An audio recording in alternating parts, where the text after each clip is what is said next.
I believe I'm in some lackful thinking in that, and some of my tension with working, and sometimes I love it, and I work with making myself feel better, but I have this lackful thinking that there are other things I want to do and would like to work some less hours, but I do have this connection between my prosperity and the prosperity that work brings me allows me to do many other things, and I want to take more time to do those other things, like the Hawaiian cruise. I know in my lackful thinking I can't afford to take that much time off, and I take more time off than I used to, and I'm more prosperous than I used to be. I'm more relaxed than I used to be, but I know I'm in this kind of uncomfortable groove, or rather familiar discomfort that I want to do more, but I can't work less in order to do those other things, because then I can't afford to do them. And I'm kind of in this, I don't know where to go. All right, well, we have a solution for you.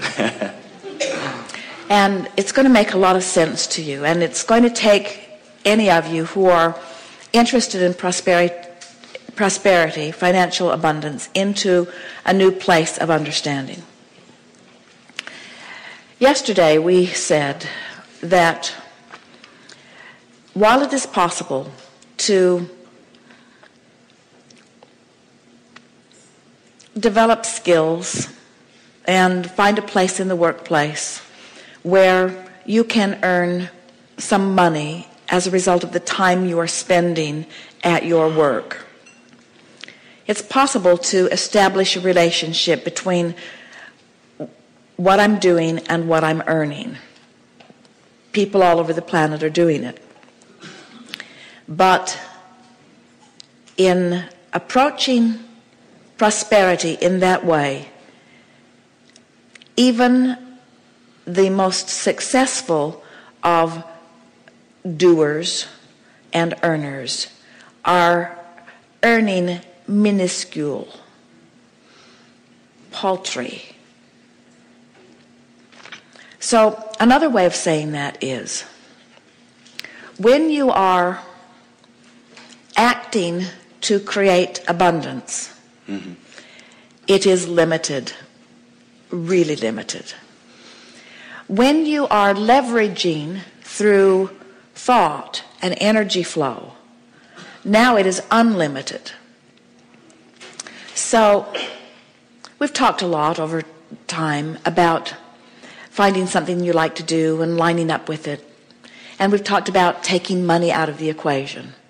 But what we're encouraging you to do here today is to earn a living through your action and create your empire through your thought. And now, we want to talk about this from another vantage point. Sometimes we'll talk to someone who is an author. They know they know they have talent. They just haven't written anything yet or had anything published, and they're not making any money from it. Or maybe they're a singer or songwriter, and they want to find a way that they can use their talent in order to earn their money. And sometimes they will say, I'm so unhappy in my daily job that I'm going to quit it and go full-time in my own business. And we never encourage that because their energy isn't lined up, and it almost never leads to anything productive until they get their energy lined up. But what we always say is, you could work 8, 10, 12 hours every day doing whatever it is you do to earn your money. And then you could spend a little bit of time only when you feel inspired to do your creative work. And because the creativity doesn't need to flow 8, 10, 12 hours every day. When creativity flows, it flows massively and majorly in very short dynamic spurts. So you see sort of what we're leading up to. So what we're saying to you is, in the same way that you've got two things going. You've got this creative thing going on, and you've got this way you are earning your money Right. And as you see them as separate, then what happens is you are literally taking money out of the equation relative to the empire that you're building, so that you stop shooting yourself in the foot by tying the two together, by tying what you're doing, which you already have negative habits attached to, right. by tying what you're doing to the means through which you will earn your empire, so to speak. You're messing that up, where if you make it two separate things and you say, this is just what I do for my daily bread, and I'm doing something else for the empire that I'm building, in your mind you sort of separate them out. And what begins to happen is then you don't resent what you're doing so much, because you say, this is just what I'm doing for now and it's temporary. This is just what I'm doing, and I'm pleased with the way it produces in the meantime. But then meanwhile, every chance you get, even often while you are at that work, you can use your mental facilities to focus in a way that you are focusing down the road for what is coming later with your empire. Okay. You get a sense of what we're talking about? And so perhaps, I mean, I can enjoy day to day. It's Of when course. when I kind of take that out, I know I have a lot more. I mean, my job can be really fun. It is fun in many regards, but what we can feel from it is that you have a mindset, and almost everybody does, about that, because what you really want to do is not do that. Yes. Not as And much. so yeah, do less of it. Yeah. So when you tie Or that, not have to do it. That's the thing. I feel like I have to. And I feel like I have to, or like the whole plan of my life falls apart. And that sounds very heavy, doesn't it? well, but you're wise in that you understand that you've established it's the basis of your financial flow so far, and so you don't want to do anything to rock the boat. But the contradiction in it, what you're literally saying is, I will do this thing that I don't really want to do, and I'll do it as long as I really have to do it. And what we're wanting you to say is, it's one thing, and my real creative flow is another thing, and I sure do appreciate this. In the meantime, it's sort of like driving a car that you don't really like that much, but it gets you to where you're going, and it's basically dependable, but it's not the car of your dreams, and it's not the car that you're always going to have. It's just the car that you've got for now, and it's okay. Right, and I just went through that. I appreciated the old car I had, and then like the dream car I was waiting for just manifested, and I know it was like the only one in the state available, and it was exactly what I wanted. So it's precisely that sort of thing. So as far as creating, I guess, empire, okay. Yeah, I'll go with that word. Well, everything's relative. In other words, when you have outrageous, by your now standards, money flowing that you have no way of matching. In other words, something came to Jerry and Esther the other day. They had some property. They bought some property a long while ago, and just sat on it. And it's a piece of a 40-acre parcel that they bought incrementally. And this particular company only wanted 30,000 square feet of it to use as an entrance, but they wanted it so much that they paid them more than they had paid for the first 20 acres of this interstate frontage. In other words, it was an unbelievable amount of money for an unbelievable small piece of land. And they looked at each other and said, who knew?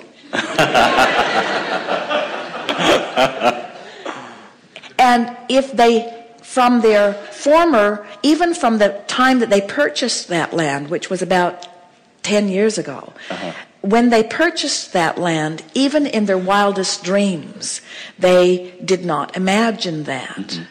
And there are all kinds of things like that are happening to them and to you, where something will come to you and it is irrationally productive. Yeah. Okay. It is irrationally productive. Your old way of thinking of it you can't equate having earned it. It just doesn't add up. You just can't say, I earned it, in the sense that I exchanged something for it, because what's coming back to you is so hugely disproportionate to what you gave for it. And this is this whole thing of the upstream that we're talking about. You're paddling upstream in the idea of earning, when it turns out that everything you want is downstream. Right. And so we want you to realize that no matter how you cut it, your work is going to be a sort of upstream attitude, right. but the building of your empire is a downstream attitude. And so you just sort of put up with what you got to put up with while you make every effort to flow downstream. And then one day, not so far from now, you'll sit here, and you'll sit right here, in fact. You'll sit right here in this building, in this beautiful environment, and you'll say, It hey, came. You're not going to believe what happened to me. And we'll say, we always believed it. It was you that had a hard time catching up with it. But apparently you have, and that's why Here it is. This has happened. Yes. So practice the belief of all that just flowing towards me, and the universal manager will arrange it somehow, and I don't have to work out the details. The details. You don't have to control. You don't, not only do you not have to work them out or control them, you can't. Yeah. And that's what we said earlier today when we said just turning in the stream is enough, and it must be enough because it's all you've got. It has to be enough. Yeah. And you say, but it doesn't seem like I'm controlling any empires just by turning in the stream. I'm not working hard enough. I'm not working hard enough to realize anything magnificent. And we say, well, now you understand that it's that hard work that's been holding it away from you. And that belief that it requires hard work that's been holding it away from you. An unwillingness to accept that you're already deserving of it, and that you've already launched it, and it's already in your vibrational escrow, and it's already completed, and Source is already calling you to it, and now it has to be easy. It's downstream. Just go with it, or let it arrive. You see, what we always attempt to do relative to all subjects, but especially the subject of money, and our friend touched on it earlier today in such a powerful way as we discussed the idea that you have these mental habits of thoughts or mental habits of approaching things so you're approaching them that way without even knowing you're doing it. And so it's almost like they're unconsciously attracting to you. And then we said, well, it's not really unconscious because you're having an emotional response to it if you're paying attention at all. But then you get used to the way you feel. And so most people around the subject of money, if you really feel and get in touch with how you feel, most people vacillate between fear and disappointment relative to the subject of money. It's very rare human, even among you here today, who feels at one with, peaceful with, exhilaration of, appreciation of money. Most people have a fear to maybe frustration, but most people are sort of hung up in this thing around money because almost nobody has as much as they really want because you haven't got the hang of it. So we offer these endless games that sort of shake you up and cause you to offer a vibration about money that's different than you've been offering, to sort of sneak in the back door to get you to offer a different vibration. And that's really what we mean when we say if you could take money out of the equation altogether, a lot more money would begin to flow in. But you can't do that because every darn day you need money for something. Right. Every time you turn around, money is the basis of so much of what you experience. And so it's sort of like your physical body. We tease you about your body because you mostly take it everywhere you go. And you hardly go anywhere that money isn't part of the equation either. And so you have to find a different mindset about money. And we think that what we have come to here together today is there's my day-to-day job, money relationship action, and there's my empire vibrational money thing, and they're two different things. Okay.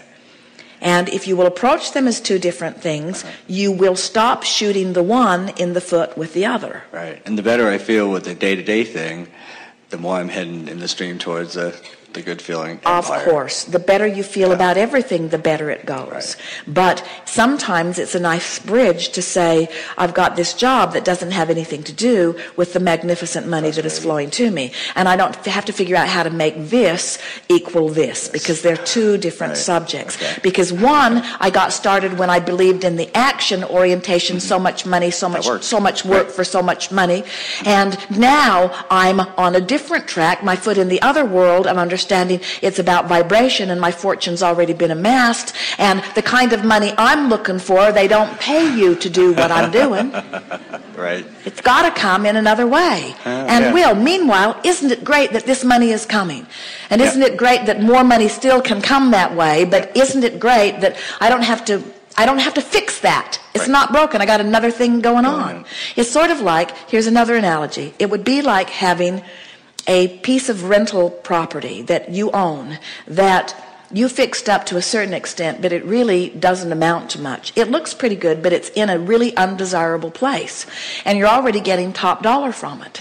And you're saying to the universe, I want $1 million in real estate, and I want to get it from that rental.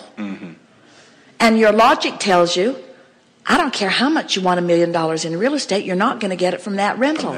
Because your, as we were talking about earlier in that wonderful conversation, your belief about the probable future of that won't let you go there. Is this making sense? So you separate it. So you say, okay, I've got this rental property and it is what it is, but I have all this other opportunity that is unfolding that I know not yet. And meanwhile, while I have this rental property, I learned so much. I gave birth to so many desires that are over here in vibrational escrow. So every bit of that is responsible for what's over here, but they're two separate things. That's going to help you a lot. Yes. Thank you. Yes, indeed. As always.